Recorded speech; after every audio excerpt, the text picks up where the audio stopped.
자, 이어서 3부 진행해 보도록 하겠습니다. 자, 오늘도 유선남과 함께하는 미국 시장 개장 상황 살펴보도록 하죠. 안녕하세요. 네, 안녕하십니까. 네, 안녕하십니까. 자, 저희가 월요일인 만큼 월요일은 항상 이제 이번 일주일 동안 어떤 이벤트들이 예정되어 있는지 일정 먼저 체크해 보죠. 네. 예. 네, 일단 이번 주 주요 일정 한번 같이 봐보도록 하겠습니다. 일단 오늘 같은 경우는요, 주요 발표는 없고요. 화요일부터 주요 스케줄이 시작되게 되는데, 이제 화요일 날 같은 경우는 제조업과 서비스 금융관리자 지수가 나오게 되고요. 그리고 상대적으로 좀 중요도는 떨어지지만 2년물에 대한 국채 입찰이 나오게 되게 됩니다. 그리고 수요일 날 같은 경우는 여러 가지 부동산 관련된 지표들이 이제 신규 주택 판매와 건축 허가 건수, 건축 수익 건수가 발표가 되게 되고요. 그리고 원유 재고, 5년물 국채 입찰, 그리고 사실 파월 연준 의장의 연설이 수요일날 준비되어 있긴 하지만 사실 모이니안이라는 렉처에서 잠깐 동안 인사만 하고 가는 거라서 상대적으로 중요도는 중요하지 않을 거다라고 개인적인 생각 덧붙이고 여러분들에게 말씀드릴 수 있을 것 같고요. 그리고 목요일날 같은 경우는 내구재 수주와 GDP가 발표가 되게 됩니다. 그리고 이번에 나오는 GDP는 3분기에 대한 GDP를 발표하는 것이다 보니까 상대적으로 중요도는 높다라고 말씀드릴 수 있을 것 같고요. 그리고 현재 GDP에 대한 예측치는 4.2% 정도로 예상치가 굉장히 높은 상황인데, 만약에 GDP가 너무나 높게 나올 경우 여태까지 높은 금리가 더욱더 높아질 수 있는 여지를 제공하게 됨에 따라서 이런 부분들 주의 깊게 여러분들이 보셔야 될 것 같고요. 그리고 이것뿐만이 아니라 신규 실업수당 청구 건수와 연준 월러 이사의 연절이 발표가 되게 되고요. 그리고 7년물에 대한 국채 입찰이 나오게 되게 됩니다. 그리고 금요일날 같은 경우는 PCE 소비자 물가지수가 나오게 되는데, 연준이 이것을 가장 많이 본다라고 얘기들 많이 하기는 하지만 이미 CPI가 나온 시점에서 상대적 중요도는 조금 부족하다라고 말씀드릴 수 있을 것 같고요. 그럼에도 불구하고 이런 부분들이 만약에라도 높게 나오게 된다면 채권 시장에 커다란 영향성을 주고 주식 시장에도 커다란 영향을 주게 되므로 이런 부분들 좀 중요하게 짚고 넘어가야 될 것 같고, 그리고 미시간대 인플레이션 기대치와 소비자 지수가 나오게 되게 되는데요. 그리고 이번 주는 사실 이런 것들보다도 가장 중요한 건 아무래도 이번 주에 나오게 될 어닝이겠죠. 뭐 이미 미리 조금만 짚고 넘어가자면 이번 주 같은 경우는 화요일 날은 코카콜라, 버라이즌, 마소, 구글의 어닝이 있고요. 수요일 날은 보잉, 메타, IBM, 티모빌, 그리고 힐튼까지 좀 중요한 회사들의 어닝이 많이 발표가 되고 준비되어 있고, 그리고 목요일 날 같은 경우는 로열 캐리비안 그룹, UPS, 아마존, 엠페이스, 인텔, 포드까지, 그리고 금요일 날은 엑손 모빌과 쉐브론 등등 여러 가지 주요 회사들의 어닝이 이번 주에 준비가 되어 있습니다. 예. 오늘은 사실 유선남님이 정말 정신없는 날이에요. 왜요? 일주일 동안 설명해야 될 게 너무 많으니까. 예. 그렇죠. 빅테크 기업들부터 해서 실적 발표가 워낙 이렇게 있기 때문에 알겠습니다. 자, 그런데 이렇게 실적 발표에 대해서는 사실 기대하고 계시는 분들 꽤 있을 거예요. 왜냐면 저희도 뭐 자료를 몇 번 보여드렸지만 와, 이제 좀 바닥치고 올라가는 것 같은데, 실적이 좀 바닥치고 올라가는 것 같은데라는 느낌도 많이 받고, 월가에서도 좀 그렇게 전망하고 있는데 여기서 발목을 잡는 게 바로 금리 아니겠습니까? 지금 금리가 10년물 기준으로 5%가 넘어섰었죠. 네, 맞습니다. 지금 현재 10년물 금리가 5% 언저리에서 계속 거래가 되고 있는데요. 이런 부분들 관련해서 조금 더 이야기를 해보자면, 사실 아까 뭐 빈센트 엄라이즈 이사님이 말씀해주신 것처럼 중립금리가 가장 커다란 영향을 끼치고 있는 것으로 보이고요. 이제 그에 따라서 이제 제가 이 중립금리가 올라갈 거라고 예상을 못했기 때문에 이제 공약을 걸었었는데 개인적으로 빨리 5.5%까지 도달하지 않기를 이제 바라고 있고요. 네, 그리고 이런 부분들 관련해서 영향을 주는 요소가 하나가 더 있기는 합니다. 일본 쪽에서 중요한 소식이 하나가 나왔습니다. 현재 일본 같은 경우는 정해놓은 YCC에 정해놓은 금리 상단치를 돌파를 해서 약 1% 언저리에서 10년물 금리가 거래가 되고 있는데요. 이게 0.5% 상한선을 정해놨는데 그거를 너무나 높게 뛰어넘고 있다 보니까 현재 뱅크 오브 재팬에서 YCC에 대한 수정이 지금 이런 부분들에 대한 여론들이 좀 나오고 있는 상황이고요. 그리고 요거는 좀 재미난 거는 미국의 채권 금리가 올라가면서 일본의 10년물 채권 금리도 같이 이제 끌어져서 올라간 건데, 또 반대로 일본의 10년물 금리가 YCC에 대한 정책 수정 혹은 YCC 상단을 올려야 된다라는 이야기가 많이 나오게 되면서 또 이런 부분들도 미국 채권에 악영향을 주는 이제 이런 안 좋은 조건이 계속 순환적으로 반복되는 부분들이 좀 나오고 있다라는 소식들까지 좀 나오고 있다라고 전달해 드릴 수 있을 것 같고요. 그리고 좀 재미난 소식들이 또 아르헨티나 쪽에서도 얘기가 나왔습니다. 아르헨티나도 현재 채권 금리가 급등했는데요. 이게 좀 재미난 거는 현재 지금 아르헨티나 쪽에서 진행하고 있는 투표에 관련해서 이기지 못할 것 같다라는 사람이 이겨가지고요. 이런 채권 시장이 현재 국제 채권 시장이 굉장히 어그러지고 있다는 얘기가 많이 나오고 있습니다. 현재 아르헨티나 같은 경우는 인플레이션이 170% 가까이 되는데요. 그 가운데 안에서 그 사람 등의 중에 주범이라고 불릴 만한 이제 세르지오 마사라는 인물이 경제부 장관인데 이분이 사실상 지금 당장에 우리들이 경제를 서포트해야 되지 지금 당장 돈을 뿌려야 된다라고 말하는 인물이죠. 사실 당선이 안 될 거다라는 얘기가 많았는데 그럼에도 불구하고 여러 가지 지금 좀 사회를 서포트하는 정책을 많이 발표를 하게 되면서 이러한 서포트를 잃을까봐 두려워하는 사람들이 이제 뽑아주게 되면서 전체적으로 아르헨티나 경제가 더 안 좋아질 거다라고 생각한 투자자들이 이제 빠지기 시작하면서 채권 금리가 또다시 급등을 했고 이런 부분들이 계속해서 국제적인 채권 금리에 악영향을 주고 있는 것으로 보입니다. 진짜 전 세계가 네. 난리는 난리. 전 세계가 지금 미국 채권 팔려고 그냥 진짜 혈안이 돼서 그냥 그 YCC 재수정하게 됐을 때 미국 채권을 팔게 되는 그 연결고리가 어떻게 되는지 조금만 다시 설명해 주실 수 있을까요? 정확히 얘기하면 이런 거죠. 뭐 예를 들어서 저쪽에 있는 뭐 미국산 바나나와 일본산 바나나가 있는데 일본산 바나나가 가격이 올라가게 되면 그냥 자연스럽게 미국산 바나나도 국채금리는 연결이 돼 있다 보니까 결국 채권 투자자라는 입장 쪽에서는 원래 리스크와 이제 리워드를 계산을 해서 투자를 하는데 일본 쪽 채권 금리가 올라가게 되면은 저기가 채권 금리가 올라가면 더 안전하게 투자할 수 있겠네라고 생각하는 사람들이 생기다 보니까 그쪽으로 수요가 좀 이동한다라고 보시면 좋을 것 같습니다. 예. 자, 알겠습니다. 아유. 난리. 와, 예. 언제쯤 채권 금리가 안정될까요? 와, 참. 오늘 뭐 빈센트 이사님을 들어보니까 네.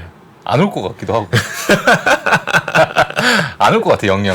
예. 아니 그 얘기는 아니었어요. 그러니까 상단은 거의 다 온 것 같은데 그렇죠. 네. 계속 상승에 대한 지금쯤 위험이 있을 뭐 것 여기서 같다. 이제 앞자리가 안 바뀐다라고 말씀해 주셨으니까 네. 5.5는 한번 찍고 그래야 비키니 댄스는 재밌는 거 보니까. 그렇죠. 안 됩니다. 예, 유사님 비키니는 제가 사비로 보내드리겠습니다. 예. 자, 알겠습니다. 좋습니다. 네. 그러니까 자꾸 이제 원래 우리가 금리에 대해서 이렇게 많은 이야기를 하진 않았었죠. 왜냐하면 우리가 10년 넘게 저금리 상태였어요. 그렇죠. 제로 금리니 저금리였으니까 그렇게 많이 얘기를 안 했었는데. 일단 새로운 환경에 적응하느라 뭐 부작용이 없을 수가 없죠. 네네. 예, 그렇기 때문에 이런 부분도 한번 봐야 될 것 같은데 최근에 또 이제 많은 분들이 좀 관심을 가지고 있습니다. 이 분야에 대해서 네. 자, 비트코인이 또 3만 불을 돌파했어요. 네, 맞습니다. 비트코인이 지금 현재 3만 불보다 높은 가격에서 여러모로 거래가 되고 있는데요. 이런 부분들 관련해서 블룸버그 쪽에서 기사를 냈습니다. 현재 여러 가지 관련된 차트 패턴들이 예전에 비트코인이 급등할 때와 패턴이 비슷하다라는 얘기가 나오기도 하고 있고요. 그리고 그것과 플러스로 ETF에 관련된 루머들이 현재 여러 매체를 통해서 나오고 있는데 현재 ETF가 비트코인 현물 ETF가 곧 승인될 거다라는 이야기가 나오게 되면서 사실상 이런 부분들이 현재 비트코인 가격에 올라가고 있는 커다란 상승 요인이 되고 있다라고 블룸버그 쪽에서 전달을 했는데요. 아직까지는 사실 제가 여러 뉴스들을 살펴봤는데 뭐 승인이 됐다, 승인이 임박했다라고 해서 정확하게 나오는 뉴스는 없고요. 저번에 제가 말씀드렸던 것처럼 비트코인이 현재 현물 ETF가 이번 해 안에 승인될 확률은 약 75% 그리고 내년까지 승인될 확률은 95%로 잡히게 되면서 이런 부분들이 그냥 전체적으로 루머로 여러 곳에서 돌아다니고 이런 부분들이 지금 현재 비트코인 가격을 끌어올리고 있는 것으로 보입니다. 예, 알겠습니다. 근데 작년에는요, 유선남님 작년에는 금리 올라간다 그리고 기준금리 계속 올리면서 위험 자산이 죄다 빠지고 그때 비트코인도 같이 빠졌잖아요. 지금 금리 올라가는데 비트코인은 왜 올라가는 겁니까?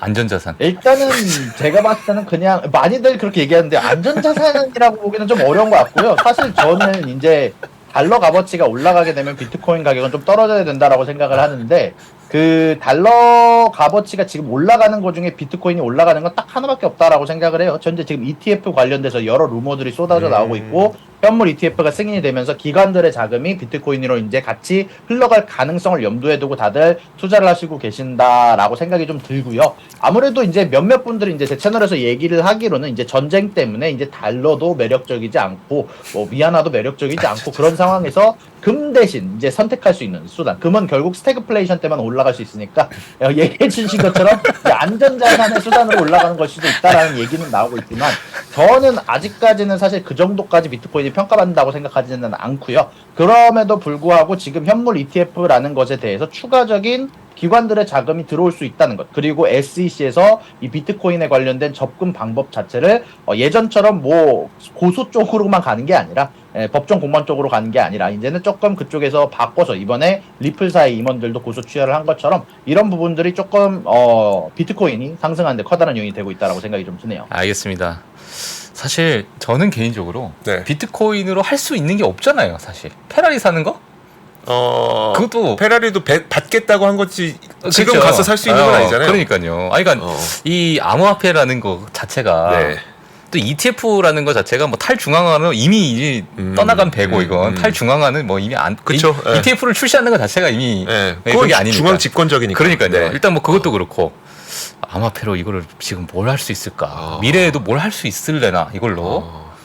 뭐 그런 생각이 저는 어디죠? 드네. 어느 나라에서 암호화폐를 지금 화폐로 쓰고 있잖아요. 어느 나라지? 남미였었나? 어디서 쓰고 있었잖아요. 예, 뭐 열심히 쓰라고 하시죠. 거기 여행 가지 않은 이상. 네, 열심히 쓰라고 뭐 하셔야죠, 뭐 거기. 그러네요. 예, 알겠습니다. 참 그렇습니다. 예. 자, 다음 소식 한번 들어볼까요? 네, 다음 소식은 쉐브론 쪽에서 재미난 이야기가 나왔는데요. 쉐브론이 현재 지금 헤스를 구매하겠다라고 했고 거의 딜이 완료가 됐다라는 소식들이 나오고 있는데 쉐브론이 헤스를 53빌리언 달러에 인수를 하기로 했는데 이거는 약 주당 171불 정도의 가격이 될 것으로 이야기가 나오고 있고요. 그리고 사실상 이런 부분들 관련해서 좀 재미난 부분은 현재 헤스가 거래되는 가격이 161불입니다. 만약에라도 이게 엎어지지만 않는다면 확정적으로 10불가량의 수익을 얻을 수 있는 부분이다 보니까 관심 있는 분들은 이 헤스의 가격 주시하면서 계속해서 동향 살펴보시면 좋을 것 같아서 이 기사를 좀 가져와 봤고요. 그리고 이렇게 될 경우 쉐브론 같은 경우는 조금 손해를 보는 부분들이 좀 있다라는 이야기가 나오고 있다 보니까 쉐브론 같은 경우는 장외에서 조금 주가가 떨어지는 모습이 관찰이 되고 있습니다. 네. 이건 거의 확실한 거죠. 그러니까 53, 네, 그렇죠. 딱 주당 얼마에 사주겠다고 했으니까 이건 거의 확실한 거죠. 예. 자, 엘살바도르입니다. 맞아요. 아. 저도 이제 여러분들 정말 똑똑하십니다. 맞아요. 엘살바도르였어요. 아유, 저희보다 나아요. 그러니까요. 예. 자, 좋습니다. 다음 이야기는 지금 뭐 굉장히 좀 신기한 표가 하나 준비되어 있는데 어떤 내용일까요? 네, 사실 다들 어닝들에 관심이 많은 것 같아서 이번에 모건 스탠리 쪽에서 갖고 온 자료를 조금 갖고 와 봤는데요. 이번에 발표된 3쿼터 어닝들이 현재 얼마만큼 예상치를 비트했거나 미스했거나를 갖고 온 자료라서 여러분들이 좀 관심이 있을 것 같아서 한번 갖고 왔는데 일단은 여러모로 거의 모든 섹터에 해당하는 회사들이 전체적으로 EPS와 매출 양쪽 다 비트라는 모습들이 나온 가운데 안에서 유틸리티 섹터들은 매출이 좀 안 좋은 모습이 나왔고요. 에너지 섹터가 EPS와 매출 양쪽 다 안 좋은 모습이 나와주게 되면서 전체적으로 흐름세가 그래도 이 두 가지 섹터를 제외하고는 다들 좋은 모습이 나와주고 있습니다. 부동산 섹터도 예상치와 거의 비슷한 섹터들이 나왔고요. 그리고 가장 좋은 모습을 보여주고 있는 건 의외로 원자재, 마테리얼 쪽 섹터가 가장 좋은 모습을 보여주고 있고요. 그리고 그 다음 쪽으로는 예상치가 너무나도 낮았던 파이낸셜 섹터들 혹은 은행 섹터들이 될 텐데요. 그럼에도 불구하고 오늘 같은 경우 이제 여러 가지 중소형 은행들이 발표가 됐고 앞으로 좀 발표가 될 텐데 대형 은행들은 잘 나왔지만 거기에 비해서 중소형 은행들은 조금 거리가 좀 있다 보니까 이런 부분들은 조금 감안을 하시고 조심하셔야 될 것 같습니다. 예, 알겠습니다. 일단 다음 뉴스가 들어가기 전에 네. 예. 종을 한번 치고 가야 되겠죠? 예, 종을 한번 치고 오늘 너무 기대가 됩니다. 오늘 왜냐면 네. 국채금리 때문에. 예. 그렇죠. 자, 종을 한번 치고 자, 시장 상황 한번 보도록 하겠습니다. 자, 미국 시장이 이제 개장을 하게 됩니다. 네. 자, 숫자가 들어오는 대로 여러분들께 말씀을 드리도록 하죠. 자, 일단 지수 선물은 사실 그렇게 좋은 상황은 아니에요. 예. 지수 선물은 그렇게 좋은 상황은 아닌데 예. 한 3대 지수 모두 조금 약간의 마이너스권에서 시작하게 될 것 같거든요. 네네. 30분이 됐을 때 딱 숫자 들어오는 순간 저희가 한번 보여드리도록 하겠습니다. 네. 자, 30분이 됐습니다. 미국 시장 개장했고요. 네, S&P 500은요. 지금 0.36% 하락을 하고 있고 다우 30도 0.41%. 나스닥 아직 안 들어. 예, 이제 들어. 나스닥 이제 들어왔네요. 0.38%. 네, 이렇게 지금 전반적으로 좀 하락을 하고 있다. 자, 오늘 사실은 지금 밑에 그냥 헤드라인만 보셔도 딱 아시겠죠? 여기 사진에 바로. 예. 이제 미국 이제 선물 자체가 뭐 싱크 빠졌다. 네. 왜냐하면 10년물 국채 금리가 5%를 찍었기 때문에 자, 이러한 이제 이야기가 나오고 나서 선물 시장이 일단 빠졌다. 지금 현재 장 시작하고 나서도 빠지고 있는 상태다. 이렇게 볼 수 있을 것 같아요. 자, 그럼 히트맵을 잠깐 한번 보고 다시 유선원님과 또 이야기해 보도록 하겠습니다. 히트맵 보게 되면 마이크로소프트나 뭐 애플, 빅테크들은 뭐 그냥 비슷한 그런 흐름을 보이고 있는 테슬라가 또 다시 좀 타 기업에 비해서 네. 좀 많이 좀 빠지고 있는데 지금 마이너스 1%가 넘는 하락을 좀 보이고 있고요. 그리고 쉐브론, 엑손모빌 이쪽도 좀 빠지고 있는 모습인데 전반적으로 좀 좋지는 않은 그런 상황이네요. 예. 그러네요. 자, 일단 뭐 10년물 국채 금리가 너무나도 큰 상징성을 갖고 있기 때문에 주식 시장에서는 그렇게 좋은 흐름이 아니다. 넷플릭스는 또 지속적으로 또 오르고 있습니다. 실적이 좋아야 돼. 그러니까요. 그러니까 실적이 좋으면 저는 사실 이번 넷플릭스와 테슬라를 보게 되면서 네. 먼저 이제 좀 뭐랄까요 워밍업을 한 거죠. 실적 네. 발표에 워밍업을 좀 했는데 실적이 딱 갈리는 거에 극명하게 그 차이가 나니까 그렇죠. 향후 앞으로 남아 있는 실적 발표에도 만약에 조금이나마 더 서프라이즈를 보인다면 좀 지금 매크로 환경에 집중되어 있는 우리의 관심이 그나마 좀 기업 쪽으로 좀 돌아가서 네. 좀 시장에 조금은 더 좀 활력을 불어넣지 않을까라는 좀 나름의 기대를 좀 해보고 있어요. 그렇기 그러니까요. 때문에 왜냐하면 넷플릭스의 어떤 이제 이런 큰 변동성 때문에 그런 부분은 우리가 좀 기대를 해보는 것도 좋지 않을까 이렇게 보고 있습니다. 네, 알겠습니다. 예. 자, 아직 이야기가 다 끝나지 않았습니다. 유선남님, 폭스콘에 세무조사 들어간다는 소식도 있죠? 네, 맞습니다. 현재 폭스콘 같은 경우는 애플의 제조사로 더 유명한 이제 중국 쪽의 제조사인데요. 이런 부분들 관련해서 폭스콘이 앞으로 세무조사가 들어간다라고 얘기를 하는데 사실 이 뒷면에는 약간 정치적인 이야기들이 많이 숨어져 있다는 얘기가 나오고 있습니다. 현재 폭스콘의 창업주가 현재 지금 대만 쪽에서 지금 총통직에 대한 후보로 올라가 있다 보니까 이런 부분들 관련해서 지금 현재 복수적으로 약간 복수의 목적으로 폭스콘에 대한 세금 조사가 들어가는 게 아닌가라는 이야기가 나오고 있고요. 하지만 이 결과에 따라서 폭스콘이 뭐 여러 가지 추징금을 과징금을 받을 수도 있고 이런 부분들 관련해서 생산 관련한 문제로 악영향을 받을 수 있다 보니까 애플에 가지고 있으신 분들도 아마 이런 부분들 조금 주의 깊게 아마 보셔야 될 부분들이 좀 아닌가라고 생각이 좀 됩니다. 예. 네.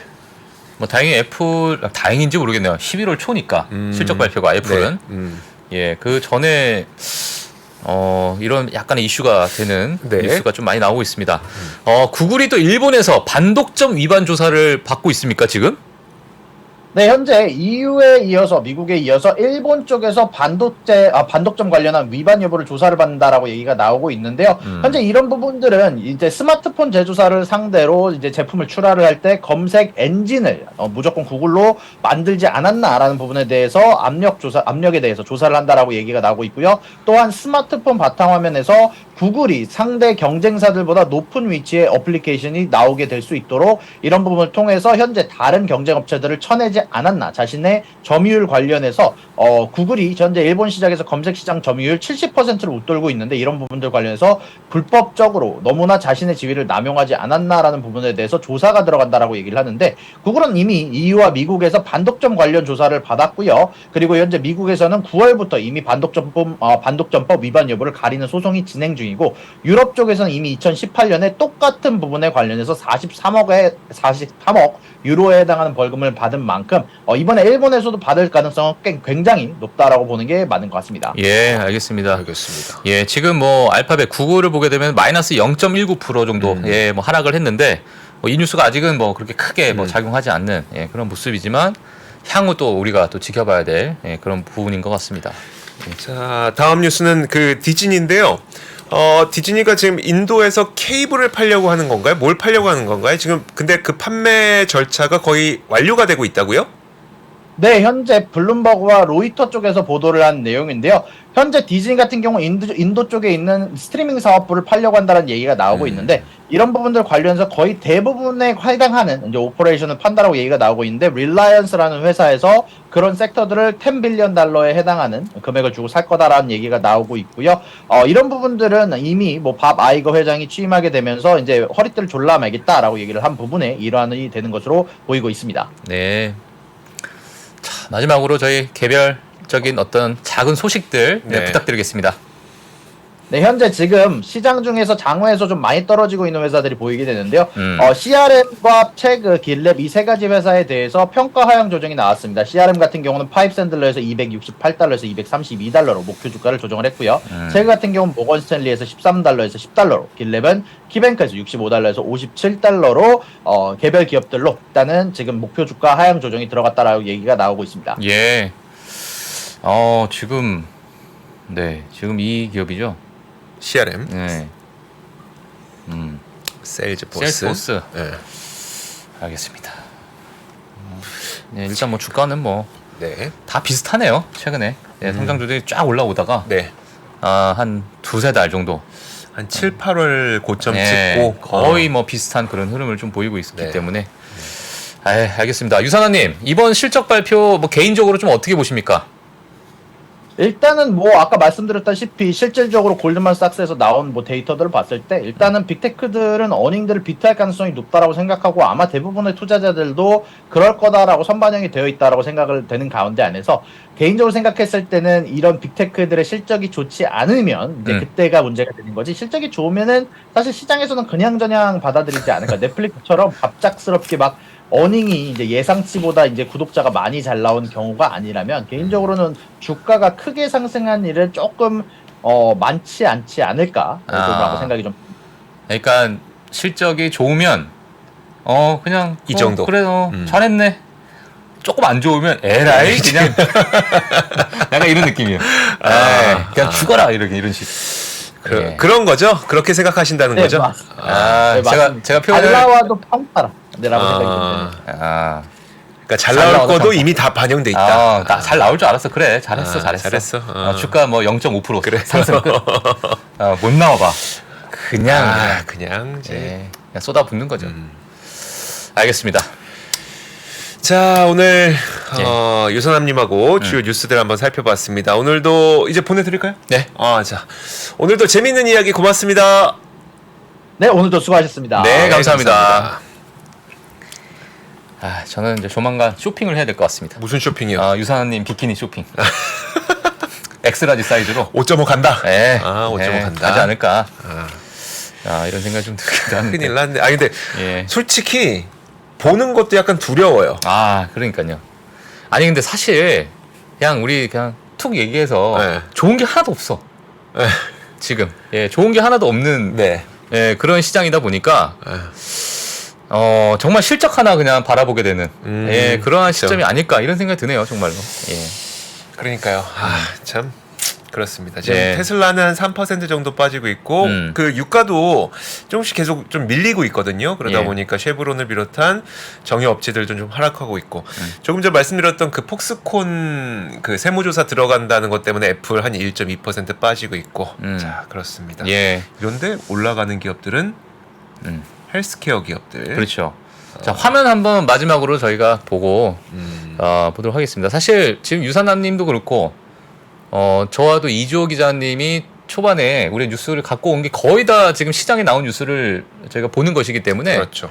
웬만한 뉴스는 거의 제가 커버를 하고 있다라고 생각이 들고 시장의 분위기만 마지막으로 좀 체크를 하고 넘어가도록 할게요. 지금 테슬라 같은 경우에도 마이너스 3.38% 좀 하락세가 더 짙어지는 그러한 흐름을 좀 보이고 있다. 이렇게 보실 수 있을 것 같고요.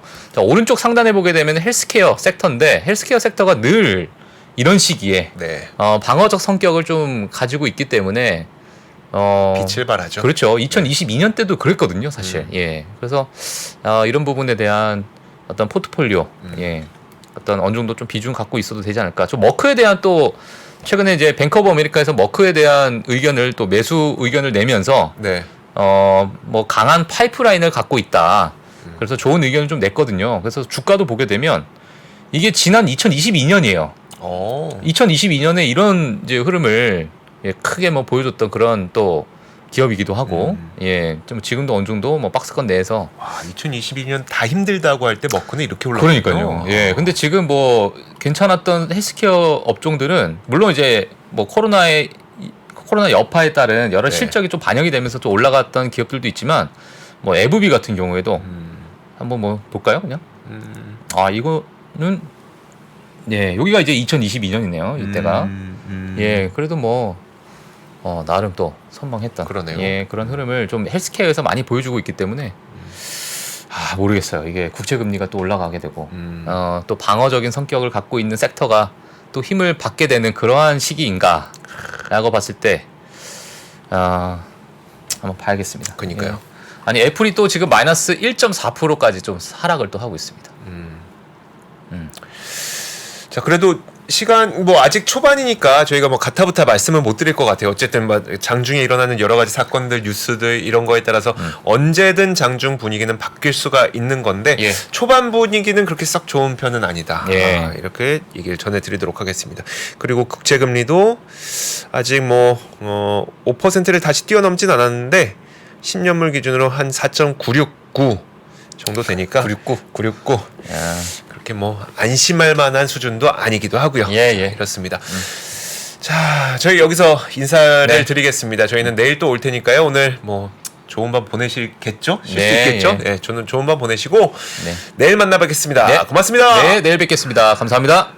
외환위기 오는 거 아니에요? 금융위기 오는 거 아니에요? 이런 질문들을 좀 굉장히 많이 받았었습니다. 탐욕이 되게 강했을 때 위험자산으로서의 극단적인 쏠림이 나타나고 공포감이 극에 달했을 때 안전자산으로서의 극단적인 쏠림이 나타나거든요. 과거의 일이 미래에 똑같이 일어난다 이건 아니지만 그때 당시에 위기 상황에서는 어떤 공통점들이 있었는지를 보면서 우리가 대비를 하는 방법도 고민해 볼 수 있고요. 과거를 제대로 이해하는 순간 위기의 실체가 드러납니다. 오건영의 현실 경제 이야기를 서점에서 만나보세요.